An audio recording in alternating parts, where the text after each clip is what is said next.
ஆதிசங்கரர் அப்படி விசேஷமான நைவேத்தியங்களாம் வர்ணிக்கிறார். மானச பூஜா ஸ்தோத்திரத்தில் சொல்ற 1000 வடைய நைவேத்தியம் பண்றது பத்தி சொல்றார். அவர் வடமான நாம அனுமாருக்கெல்லாம் பண்ணிட்டு இருக்கோம்.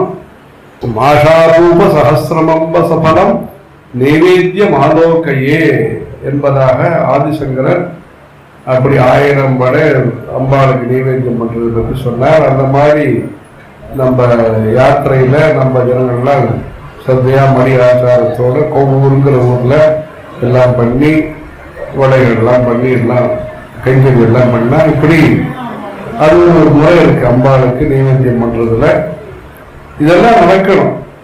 நம்ம குடும்பங்கள் எல்லாம் சௌரியங்கள் வரணும்னு நாம் எதிர்பார்க்கும் போது கோவில்ல குறை வைக்காம தீபம் ஏற்றுவதா இருக்கட்டும், நைவேத்தியம் நடத்துவதா இருக்கட்டும், அந்த சுவாமிக்கு நைவேத்தியம்னு பண்ணும் பொழுது அந்த 3 உலகத்துக்கும் சுபிட்சம் ஏற்படுகிறது என்பதாக ஆதிசங்கர் சொல்ற.